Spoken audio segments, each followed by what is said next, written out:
Welcome everyone. My name is Corinne and I will be your moderator this evening. I'm excited to welcome Dr. August D. Oliveira, a leading clinician, published author, and international lecturer as our speaker tonight for an inside look at how he uses his SprintRay 3D printer. Before we get started, I would like to take a moment to go over some housekeeping. If you have a question, please type it in the box labeled "Have a Question" and we will answer them live at the end. This webinar is sponsored by SprintRay, and CE is not available for this webinar live or on demand. Doctor, welcome. I'll pass on over to you now, but thank you so much for being with us tonight. All right, thank you. Hey, everybody. I am Dr. August D. Oliveira. So you may or may not know me, but I lecture mainly on 3D printing and digital hybrids. I also lecture on guided implant surgery. Been involved in 3D printing for past 9 years. And I gotta tell you, it's really come a long way just in the last 2. So when I got involved with 3D printing, it was just getting affordable for dentists, really limited in the types of resins we used. Now there's new companies, new resins coming out, and you as a dentist, a consumer, have the choice of different printers and different resins on the market. So this is a very basic 3D printing class. We're just going to kind of go over 3D printing and how you can incorporate it in your practice.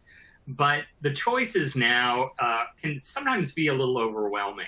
So we're going to limit the number of printers out there to a few, talk about different ones, but tell you kind of what I use in my office. And kind of spoiler alert, it is a SprintRay printer. I know SprintRay is sponsoring this, but I honestly love this printer. I love the cost, the resins, and the ease of use. So let's get going. So a little bit about my background. I've been a dentist for ages, about 25 years. I did a general practice residency in '97, and I've been lecturing on digital dentistry for ages also, since 2004. So I guess you could say I'm an OG digital dentist. Started back in 2004 with my first CEREC RedCam, using 3D back then. And as I progressed into implants and using a cone beam, I was captivated by the fact that, yeah, it's 3D, but everything is locked behind the screen. So it's kind of sort of 3D. You're looking at a 2D screen, but seeing a 3D object. So when 3D printing came out, I'm like, whoa, wait a minute. This CEREC scan or this cone beam scan was locked behind this 2D box of a screen, and now I can actually hold it in my hands. And that was just, for me, such a great thing. And I know a number of you have 3D printers and know the joy of 3D printing. But for those newbies that don't have a 3D printer, it is just so cool. And there's so many things that you can do about it. As far as hobbies go, I guess I'm a Unity certified AR and VR game developer. That just shows you what a nerd I am. So I spend my free time basically doing 3D video games. So take it as you will. So let's back up and talk about how we make stuff in dentistry. So a number of you may be as old as I am, maybe you're not, and I'm not quite sure if they still teach it.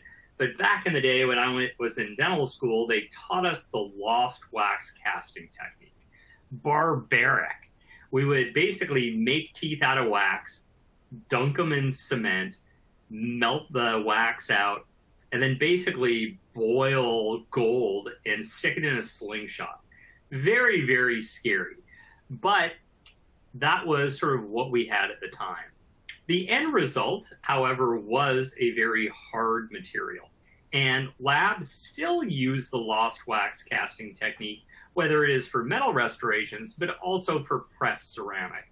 So this technology has not gone away. It's just very labor intensive and quite scary. But you're probably familiar with milling. And you know, it's interesting. When I first started lecturing on 3D printing, what really bothered me, some lecturers would think it was really cool and sexy to say, oh, one day we're not going to mill. We're going to 3D print everything. And that certainly was not true in the past. I think that I'm changing my tune on this. One thing about milling, which is great, is it's very fast. So I can mill a crown of my Surak in about 5 or 6 minutes. I can 3D print a temporary crown, but in reality, it takes a lot longer. So it takes about 15 to 20 minutes to print the crown, and then I've got to post-process it for another 15 minutes, and then I've got to stain and glaze it and do all that kind of stuff. So milling is still faster than 3D printing. The other benefit of milling is that we have a hard, permanent material. And I'm going to talk about my little pet peeve of what's going on in the 3D printing world. There's a lot of companies saying that they have permanent crown resins. I don't think they're that permanent, but we'll discuss that later on. The drawback of milling, as we all know, is milling's expensive. You can buy a Surak system for $120,000, $150,000. If you want to buy a lab mill, you're looking at between $40,000 and $100,000 for the lab system. They're certainly much more expensive. But 3D printing is great because it's relatively inexpensive. So you can go all in and get a 3D printing setup with the printer, the stuff for post-processing, for about $12,000, $13,000. So certainly a lot cheaper than a CAD/CAM milling system. It is slower, and by definition, a 3D printer prints plastic.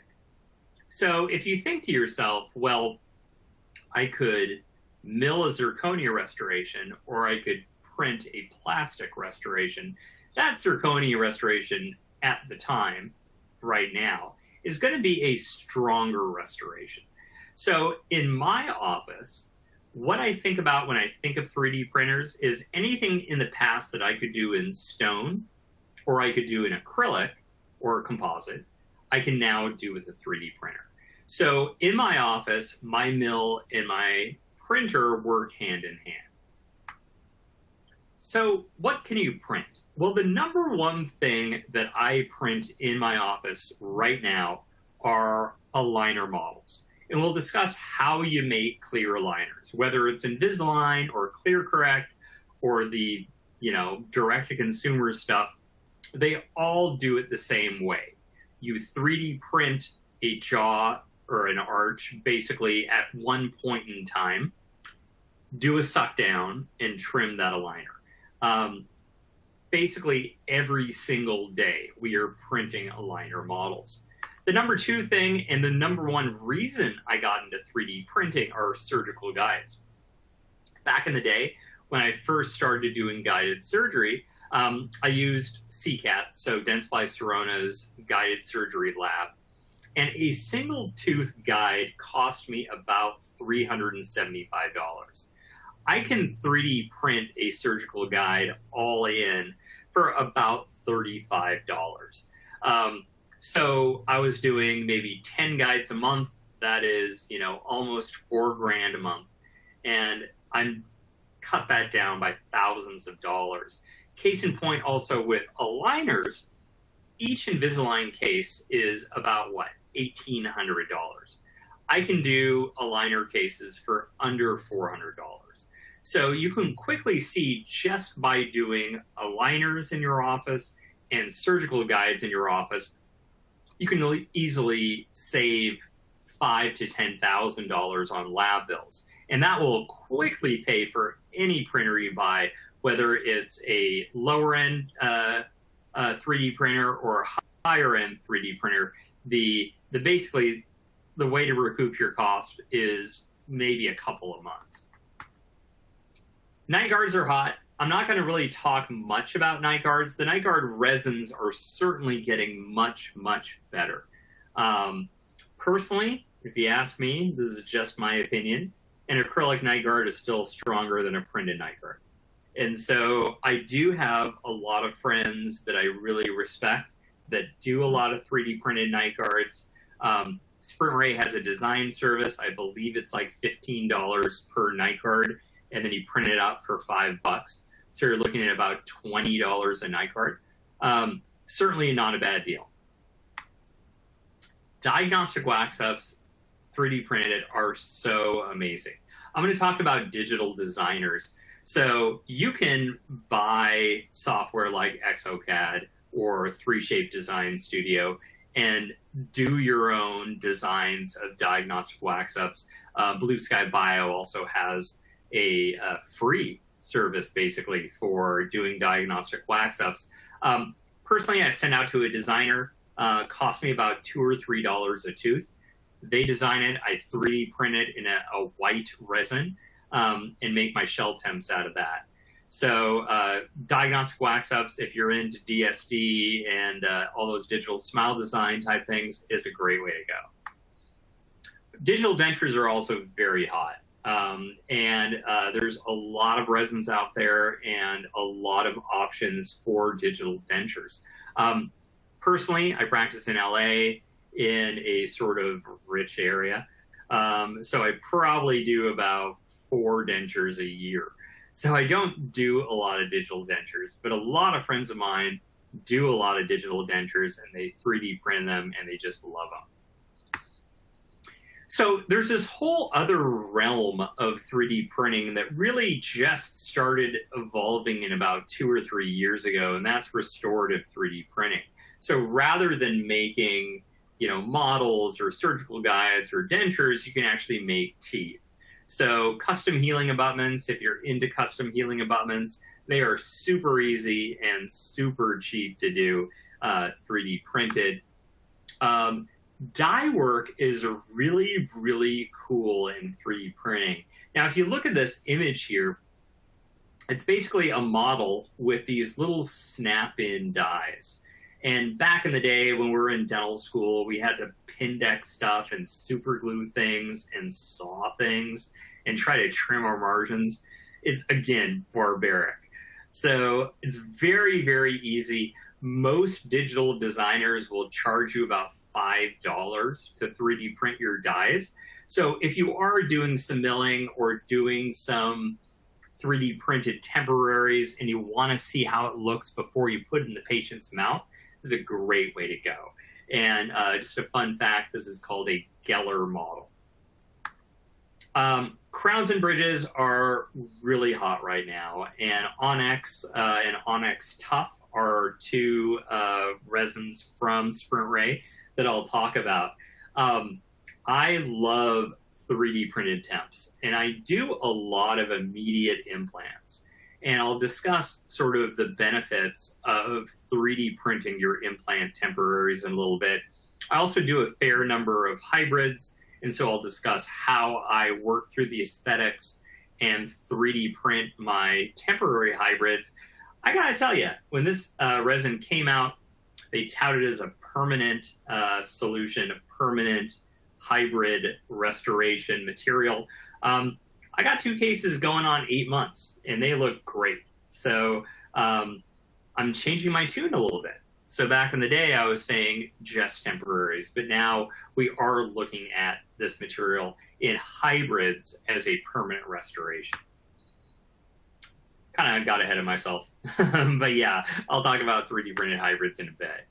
So let's talk about all the 3D printers are out there, and then, spoiler alert, I'll tell you which one to buy. So there's a type of 3D printer called an FDM, or a fused deposition modeling printer. Basically, if you go to Best Buy and you see a 3D printer, this is the type of printer you'll see. It's not really used for dentistry, but it is very cool. And I'll talk about how I use it in marketing in my office. DLP, write this down, DLP is the way to go. And so if you are a non-3D printing owner and want to buy a 3D printing, ignore the rest of my talk and just buy a DLP printer. So the SprintRay Pro 55 and the SprintRay Pro 95 are both DLP printer. DLP stands for Digital Light Processing, and I'll discuss what that means in a little bit. There is another great dental 3D printer, and it's a very good price, and that's the Form 3B printer from Formlabs. It is a great printer, and I'm not going to say anything bad about it because it's really a great printer. It's a bit slower than DLP, but Formlabs really kind of brought affordable 3D printing to dentistry. If you are a Formlabs owner, don't feel bad. It's a great printer. And that was my very first printer I ever bought. It was a Form 2 printer. SLS stands for Selective Laser Sintering. This is basically a bucket of powder. And basically you sinter or fuse the powder with lasers. Really awesome. SLS, in my opinion, is the future of permanent 3D printed restorations. There is a company in Germany, I forgot their name, but basically has an SLS zirconia printer. So if you think about how zirconia is made, it's milled in the green state, it's powdery and really weak, and then it's heated or sintered to become a permanent crown.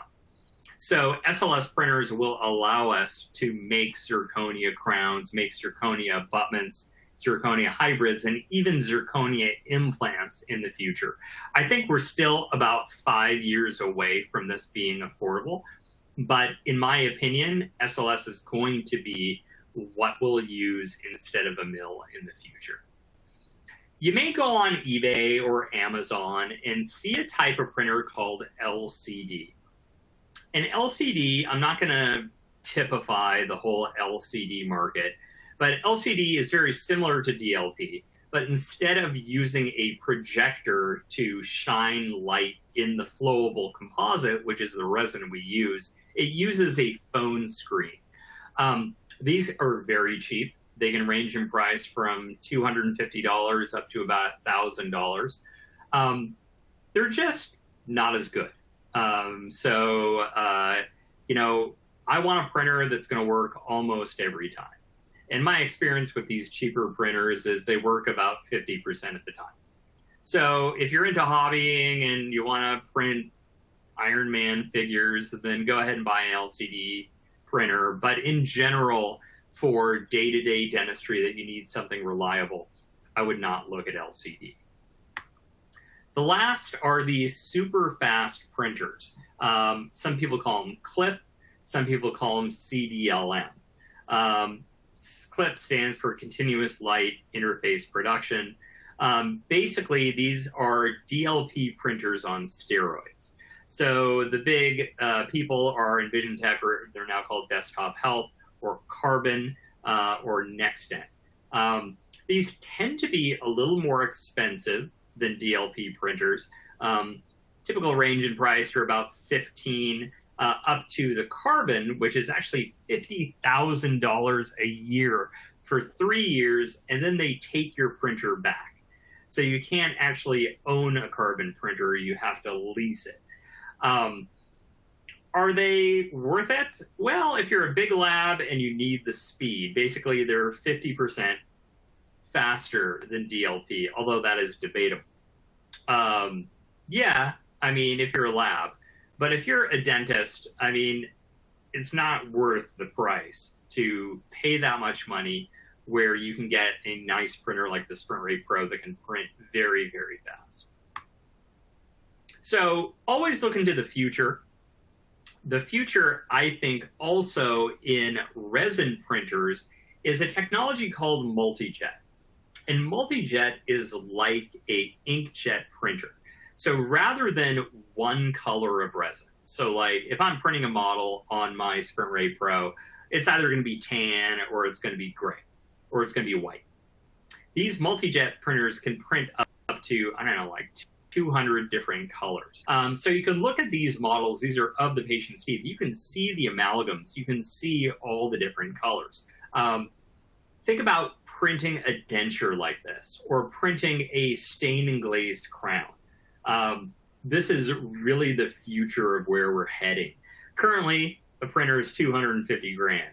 So it's really not accessible to general dentists to do this. But imagine, showing a patient a diagnostic wax-up that actually looks like teeth, or just printing a denture. There's no post-processing. There's no yucky resin or alcohol or curing lights. It just prints like this. So I think that we're going to see multi-jet maybe in about 2 or 3 years coming out. So keep an eye out. So let's just talk about what a 3D printer is. For lack of a better word, we do 3D printing every day in our office. We take a hole, we take a filling, and we pack it up with composite, and then we shine a curing light, right? We use flowable composite and a curing light every day. And that's all a 3D printer is. It has a UV protective covering, just like we do. Basically, the resin vat is a bucket where we have flowable composite. And basically, 3D printed resin is closest to BizGMA composite, Luxatemp, or the temporary materials that we use to make temporaries.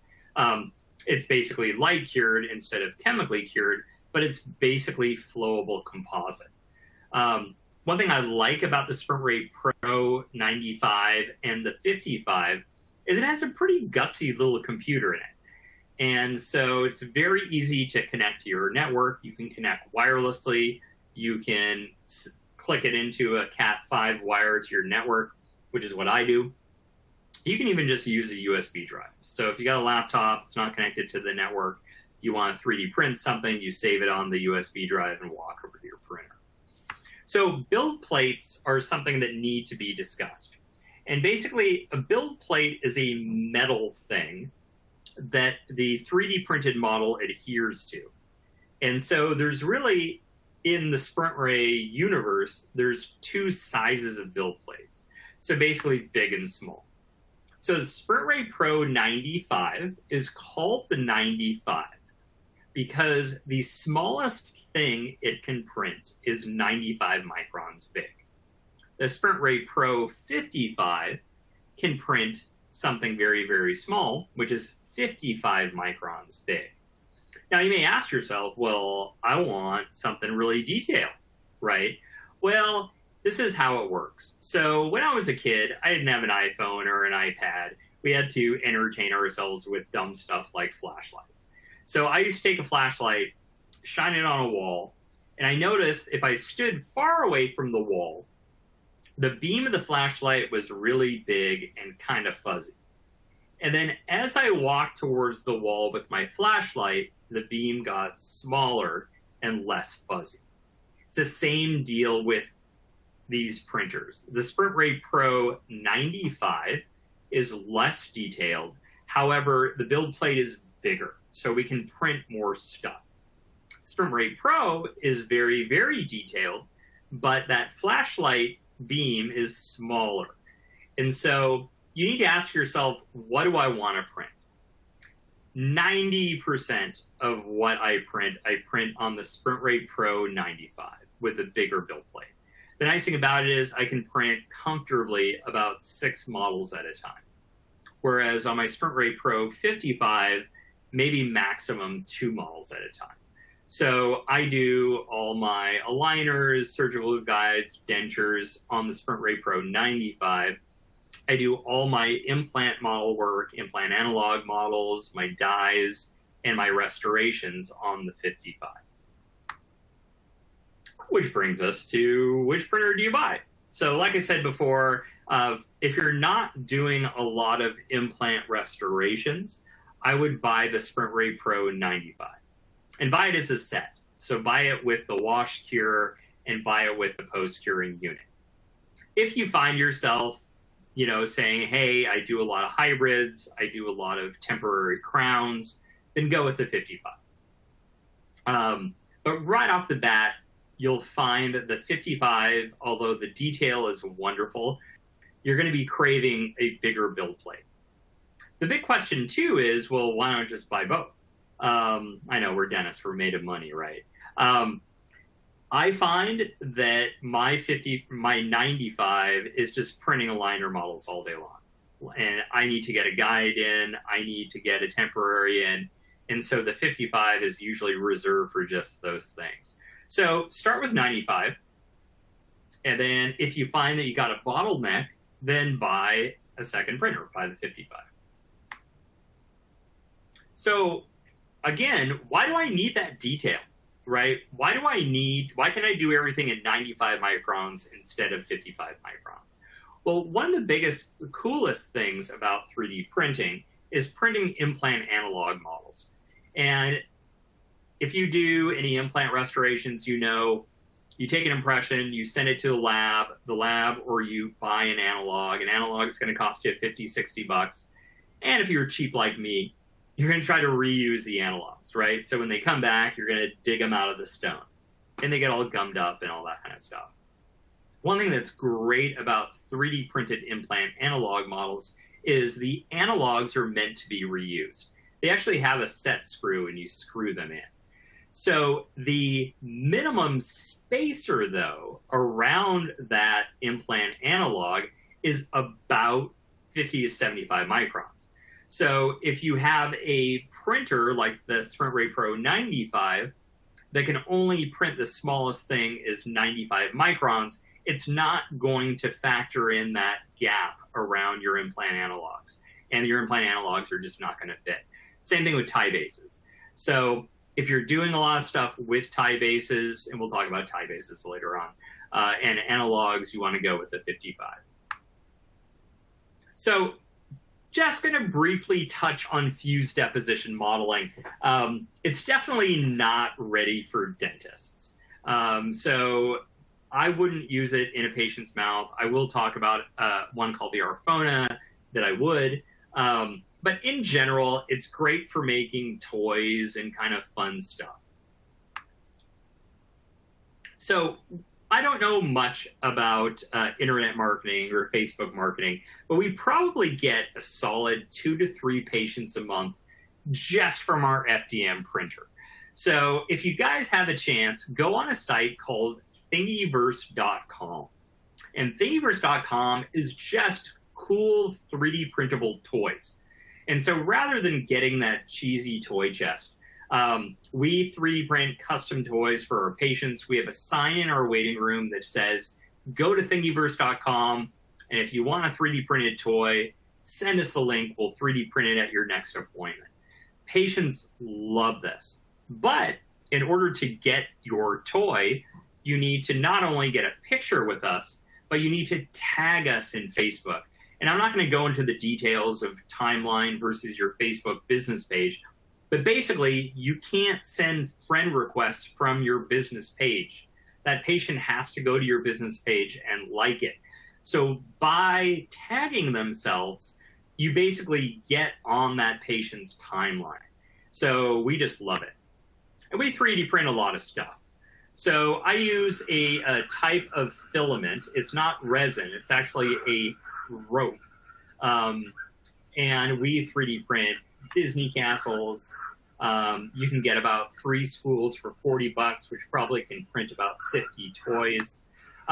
Number one thing that we do 3D print, which is really cool, are these roses. So they're printed in 2 colors. We give them out for Valentine's Day, for Mother's Day. One dude gave one to his Tinder date. And so they're a big hit, and patients really love it. So again, you want a 3D printed toy, you got to get a picture with us and post it on your Facebook page. So let's talk about DLP, and the rest of this lecture is just going to be on DLP. So if you're old like me, you may remember a type of TV called a DLP TV. So old-fashioned TVs were tube TVs. They weighed about 400 pounds, and they were really big. And now we have nice LCD TVs that are nice and thin. But for a brief moment in time, there was a type of TV called a DLP TV. And basically all it was a film projector, a mirror, and a movie screen. And because they could shove that into a box lot smaller. It was a lot thinner than a tube TV. A DLP printer is basically an old school DLP TV. So basically inside the printer, we have a projector, and projector is a UV bulb instead of a light bulb. It shines an image into the mirror, and that mirror reflects that UV light into our build plate. Why DLP is cool is the images are individual slices of all the models on your build plate. So when I'm planning a case and I put 6 models into the SprintRay software, it's printing all 6 models at the same time. Conversely, I mentioned a printer called the Formlabs or the Form 3B. That cures individual pixels with a laser. So it's going to take a lot longer. Basically, you're printing models in sheets. And so I can print 6 models in probably under 45 minutes on my SprintRay Pro 95, which is really, really fast. So a question I get asked a lot is, okay, I want to be a digital dentist. I want to do scanning and milling and 3D printing. One of the first things I tell them is, well, what kind of computer are you running? I would recommend getting a laptop just because you might want to use scanning software on the laptop. You might want to use cone beam software on the laptop, and you want to use 3D printing software on the laptop. I would get a PC. And a couple of the requirements, a minimum of an Intel Core i7 processor, NVIDIA video card with at least 8 gigs of RAM. And so it's going to be kind of an expensive computer because an 8 gig NVIDIA video card is probably going to run you $600 or $700 just for the video card. So expect to spend about $1,500 at least on a gamer PC. You want at least 16 gigs of RAM, and very importantly, you need at least 250 gigs of solid-state hard drive. So you don't want an old-school hard drive. It's going to take too long. You need a solid-state hard drive. Finally, you got to use a mouse. And it frustrates the hell out of me to see new 3D printing or new digital dentists try to do stuff with their laptop trackpad. You're not going to be able to do what you want to do, and you're going to waste a lot of time. So get a mouse. Get a cheap mouse. It doesn't matter. You don't need some fancy mouse. You just need a mouse with 3 buttons. So left click, right click, and scroll wheel. So let's go ahead and talk about 3D printed temporaries first. So before I get too into it, I want to make sure we're all on the same page. And that's to talk about scan bodies and tie bases. So if you've been an implant restorative dentist, you know about closed tray and open tray impression copings. A scan body is basically the same thing, but you scan it with your intraoral scanner, whether that's CEREC or iTero or 3Shape or Medit, you're scanning this thing. And just like a closed tray impression coping, it has a unique geometry. And so there's going to be a flat part and there's going to be a round part. So the computer knows how to orient the analog in your digital model. Now, tie bases are something that's a big discussion out there, whether you use a tie base or you don't use a tie base. But just to give you some pro tips about tie bases, you want to make sure you use the same tie base that corresponds to your scan body. So don't go mixing and matching a Nobel scan body with a desk tie base. They're not going to fit. So if you buy, let's say, a BioHorizons scan body, make sure you buy a BioHorizons tie base. And if you don't know what a tie base is, a tie base stands for titanium base, and it's what goes in your implant crown or your implant temporary. If I could just impart one sort of bit of advice, make sure that your tie base design is such that the tie base is smaller than the diameter of your implant. So you can see in this image, there's a pink collar of the tie base, which is nice and skinny. And so a lot of tie bases tend to be fatter than the implant, and that puts pressure on the bone. You can forego using a tie base and just use an abutment instead of a tie base. And that's fine too, as long as you scan the abutment. One question I get asked a lot is, well, if I'm doing a temporary crown, can I just print the whole thing, including the internal connection? The short answer is yeah. However, it's probably not going to fit and it's probably going to break off. And so if you're doing implant temporary crowns, just take my advice and use a tie base. So let's talk about a real life case. So I got to tell you, I love screw retain crowns, but there's places where you can't do a screw retain crown, and that's the maxillary anterior. You know, maybe 20 or 30% of the time, the patient will have a ton of bone and I can get away with a screw retain crown. But most of the time, I'm doing an abutment in a crown. However, if I'm doing an immediate temporary, I don't want to cement anything in the mouth. I don't want to get cement down into the socket on the side of the implant, right? I got bone graft in there, I got blood. I don't want temporary material inside the patient's mouth either. I want to make my implant temporaries outside of the mouth. And so in this case here, I did in Blue Sky Plan. Patient had on number 8 fractured post. So we scanned her, we took the tooth out virtually, made a surgical guide. So I went ahead and placed the implant, and then I also scanned the patient.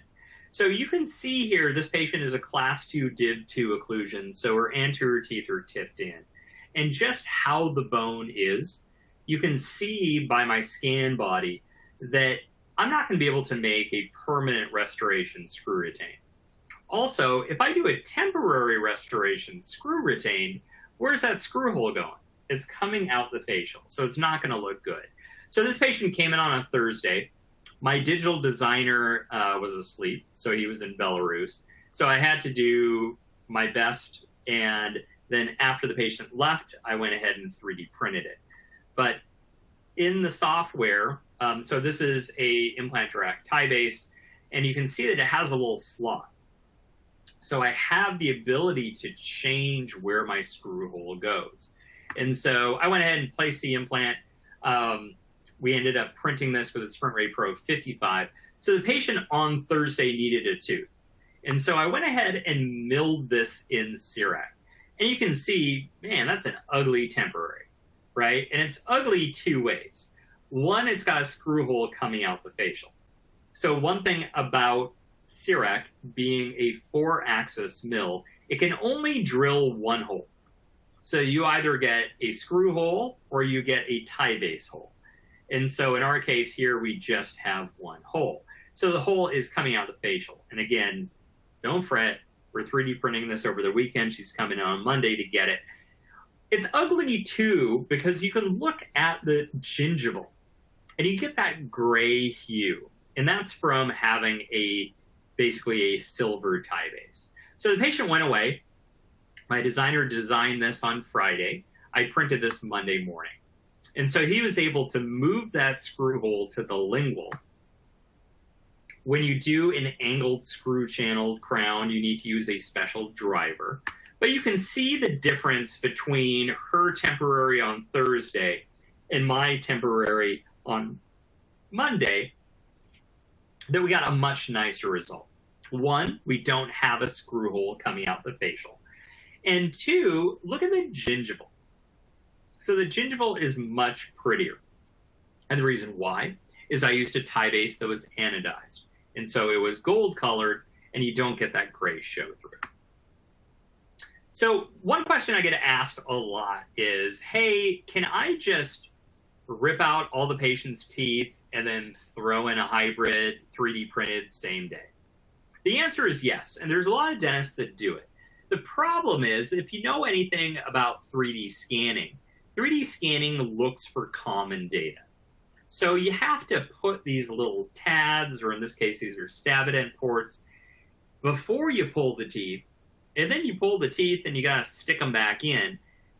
It's a real pain in the butt. So let me show you a little different way of what I do. So I do stackable guides. And a stackable guide is a 3D printed surgical guide that things snap into. And what snaps into it are 3D printed, and this is metal 3D printed surgical guide, and then a 3D printed hybrid.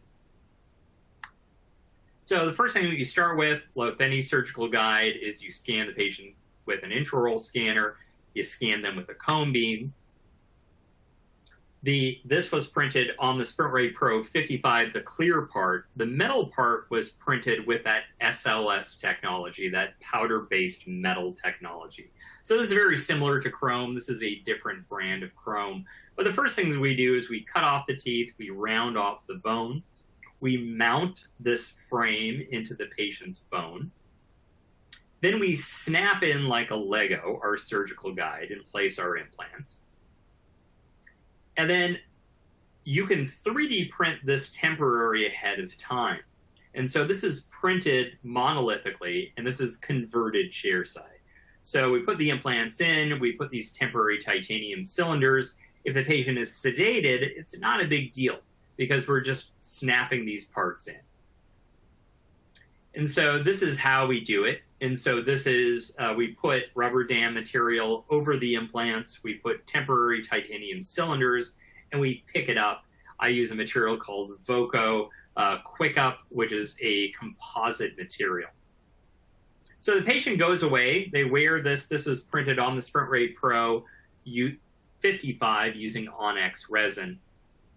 And they go away for 6 months. And when they come back in, we scan them.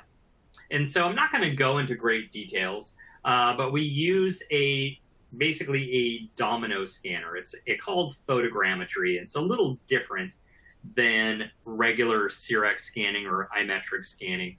We use an intraoral scanner to scan the patient's tissue, and then we use a photogrammetry scanner just to get our implant analogs, and we put it together. And so we had this designed. This cost me roughly about $30 an arch. So if I send this to a lab and have a lab make me a temporary, it's going to cost me a minimum of $1,500 an arch. Let's say I screw it in and the patient says, I don't like it. The teeth are too short. Well, I'm going to spend another $3 grand getting another set of temporaries for the patients. Patient can change all they want, and it's going to cost about 30 bucks an arch. We did a face scan on this patient, and a face scan is great. I use a face scanner called the Instarisa. And this is the 3D printed temporary. And so this is a case that I got going on 8 months. He doesn't have enough money for the zirconia hybrids. So we're just going to keep 3D printing sets of temporaries for him. And so you can see here that we got a pretty decent result. It wasn't as bad. We 3D printed the hybrid all in A1 in Onyx resin on the SprintRay Pro 55.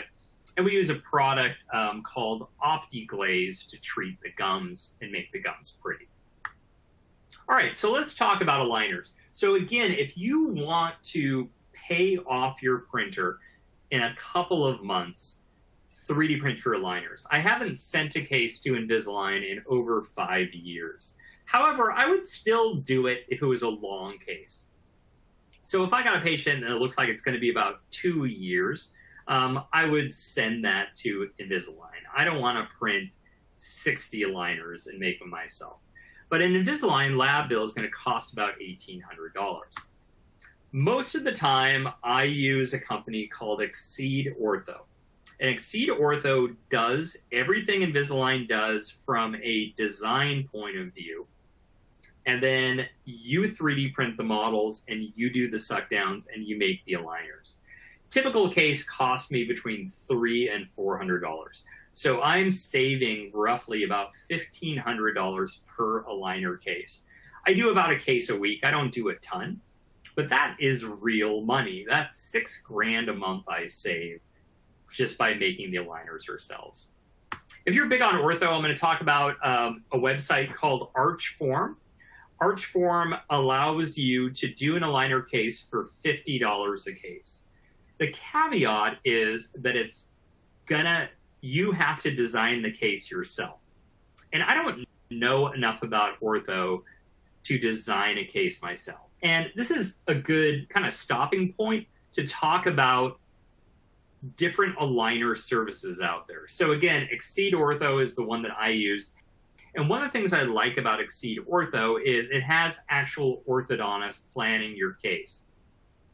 There's a lot of services out there that use ortho lab techs to design your case. And I'm sure the ortho lab techs can do just a good job as an orthodontist. However, the standard of care has been set by Invisalign and ClearCorrect and even Candid and the different mail order systems where they have orthodontists designing the cases.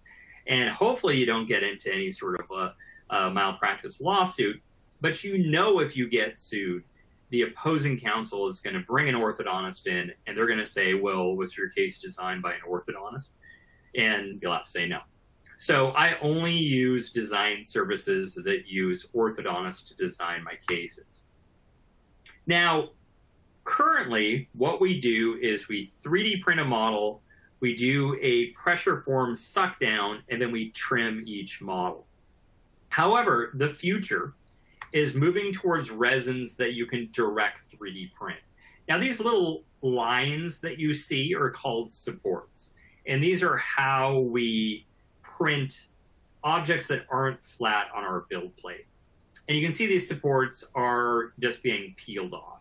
So this is a printer that's not available yet in the US called Lux Creo. All printer companies, including SprintRay, Desktop Health, are working on aligners that you can direct 3D print. And if you want to print a shoe, you can actually print a shoe with the Lux Creo printer. Okay, so what do we need from an aligner? So one thing that's really important to note is that aligner has to snap over undercuts.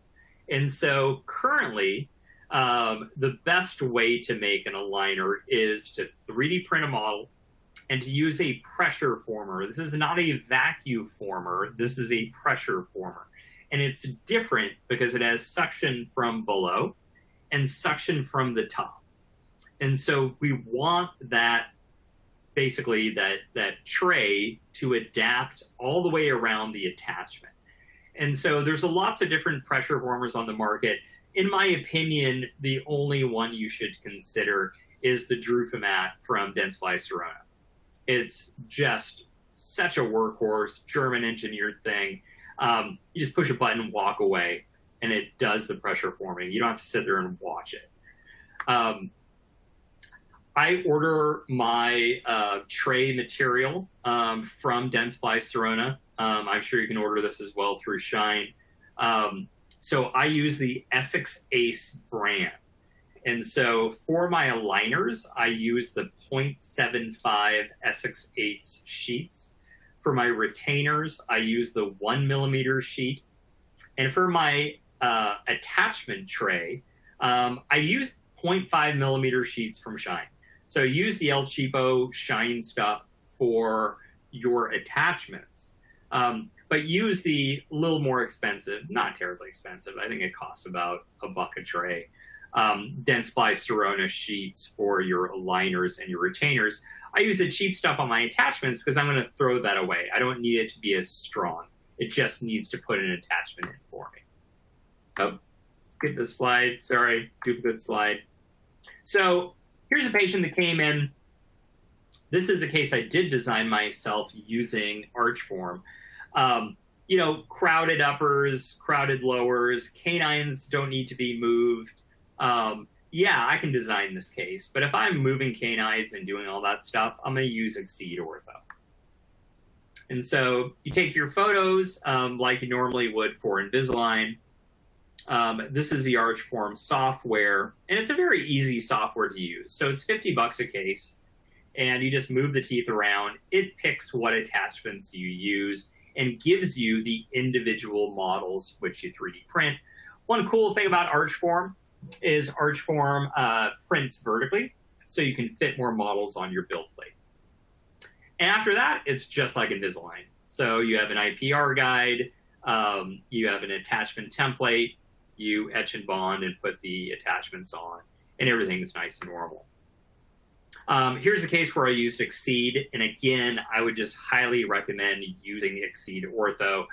This is an older case that I did on the CIREC OmniCam, and so you can see the powder I used there.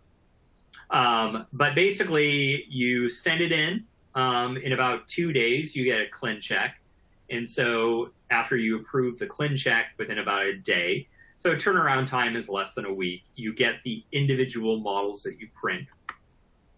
You do the pressure form, and everything else is just like Invisalign. If you're into ortho and you want to do brackets, another option from Exceed Ortho is a 3D printed bracket tray.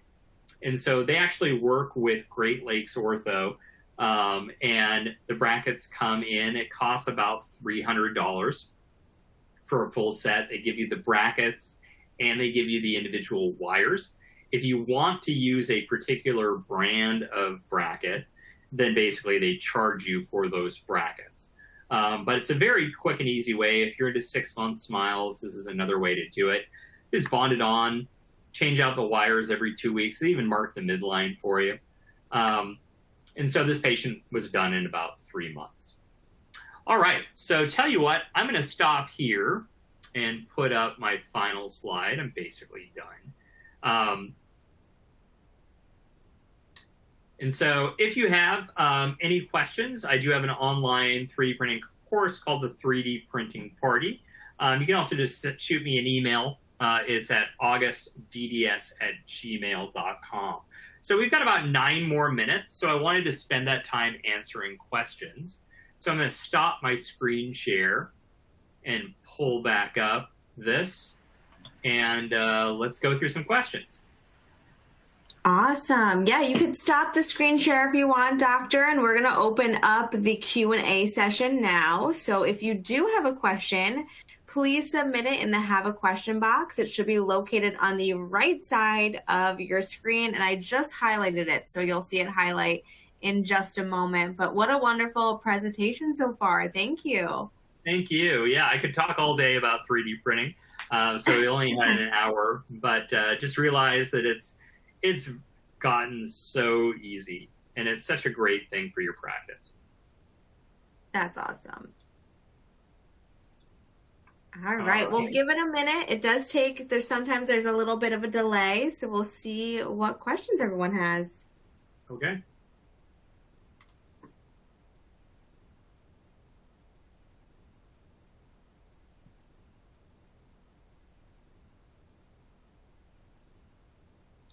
No questions? Come on. If that's the case, you know what that means. Your presentation was so thorough that it answered everybody's questions. Okay, well, tell you what, I will throw out some questions that I get asked a lot just to get things started. So one question I get asked a lot is, how much does it cost to 3D print a model? And this is a great thing to consider. So think about this. If I go up to a patient, take an alginate, pour up a model in stone, in general, that costs about $3 a model. Whether we're talking about the alginate, sterilizing the tray, pouring up in stone, the assistance time for the model trimmer, and all that kind of stuff. 3D printing a model will cost between $3 and $5 per model. So it is a little more expensive than stone and alginate to 3D print a model. However, you don't have the mess. And so it's a great way to go. So we got a question here. Where is the best place to get actual hands-on training? That's a great question. I know SprintRay has a number of hands-on courses. I teach a 3D printing course that is also hands-on through Implant Direct at UNLV in Las Vegas. And so if you go to Implant Direct and look at their education site, you'll see my 3D printing course there. If you really want to deep dive into 3D printing, I teach at a place called Implant Pathway in Tempe. And at Implant Pathway, we show you how to scan, 3D print, and deliver implant hybrids. And so if you want actual 3D printing help that way. My buddy, Dr. Wally Renee out in South Carolina has a group called the MOD Institute, so like MOD. So Google the MOD Institute, and they have a great 3D printing course as well. If not using SprintRay, where do I buy the resin for the printer? Also, what is the name of the website used to pick a toy? So can I type that in the chat? So if you actually click on the question, you can hit the little pencil icon and type it out. Okay. So it's thingiverse.com.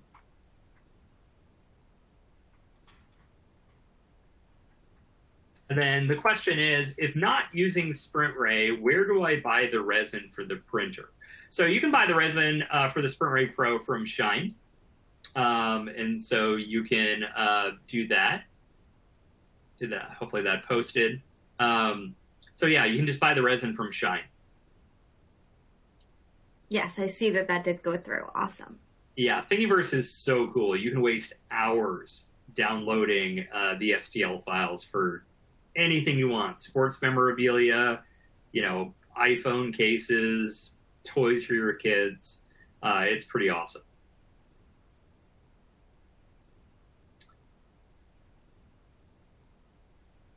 All right.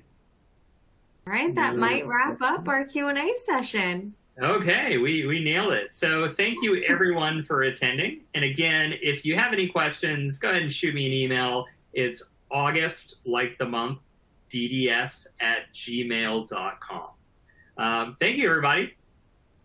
Awesome. Thank you so much, Dr. August de Oliveira, for the wonderful presentation this evening. And thank you, everyone, for joining us tonight.